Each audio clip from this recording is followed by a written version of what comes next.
Penser à l'avenir est souvent considéré comme une preuve d'intelligence, mais pour certaines personnes, ce n'est pas un choix. Leur esprit est constamment actif. Il ne s'arrête jamais. Il imagine sans cesse des possibilités, élabore des scénarios. Ce n'est pas de l'anxiété. C'est simplement le fonctionnement d'un esprit habitué à se concentrer sur l'avenir. Si vous vous dites souvent « j'aimerais pouvoir vivre davantage l'instant présent », vous possédez probablement ces 5 traits de caractère. Numéro 1, génération constante de scénarios. Il s'agit d'une habitude mentale qui passe souvent inaperçue. Elle ne se limite pas à la simple réflexion. Un événement se produit et l'esprit se détache du moment présent. L'esprit commence immédiatement à réfléchir à la suite. L'esprit commence à s'interroger sur les questions suivantes. Où cela peut-il mener? Quel est le risque le plus probable? Que faut-il faire avant d'en arriver là? Il ne s'agit pas d'une crainte aléatoire. L'esprit teste à l'avance les possibilités afin de réduire l'incertitude. L'esprit fonctionne selon le principe suivant: si je réfléchis à toutes les possibilités à l'avance, je ne serai pas pris au dépourvu. C'est pourquoi un seul plan ne suffit pas. Des alternatives sont préparées. Si nécessaire, la prochaine étape est à même prévue à l'avance.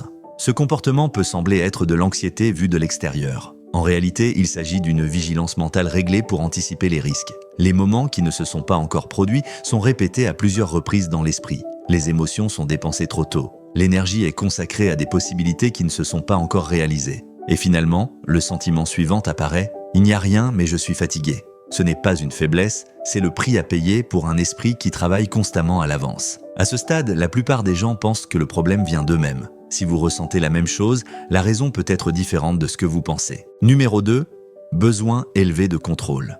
Un esprit qui pense constamment à l'avenir ne peut pas se sentir à l'aise dans l'incertitude. Car pour lui, l'incertitude ne signifie qu'une seule chose: la possibilité de ne pas être préparé. C'est pourquoi l'esprit veut tout organiser selon une structure précise. Ce qui va se passer, quand cela va se passer, et, si nécessaire, comment s'en sortir, tout est clair. Les surprises ne sont pas excitantes, elles sont épuisantes. L'expression « laisser faire » n'a rien d'apaisant. Au contraire, elle évoque plutôt « tu n'as pas le contrôle ». Ce besoin de contrôle ne découle pas d'une faiblesse. Au contraire, c'est un réflexe de survie développé par un esprit qui a déjà été privé de contrôle. Dans le passé, l'incertitude a fait mal. Les situations aux conséquences imprévisibles ont causé du tort. Et l'esprit a appris ceci: pour ne plus être touché au même endroit, je dois être préparé à l'avance. C'est pourquoi le contrôle n'est pas établi pour se détendre, mais pour ne pas être blessé. Mais le prix à payer est le suivant: l'esprit reste constamment en alerte. Il apprend à reporter la détente jusqu'à ce que tout soit clair. Et à un moment donné, sans s'en rendre compte, la personne en vient à croire: si tout est sous contrôle, je suis en sécurité.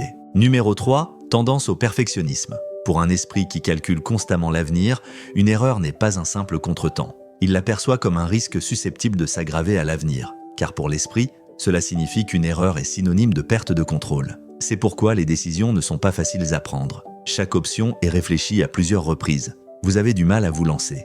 Vous vous répétez souvent « je veux être un peu plus près ». Mais ici, l'objectif n'est pas de faire mieux. Ce perfectionnisme est un effort pour contrôler excessivement le présent afin de ne pas avoir de regrets à l'avenir.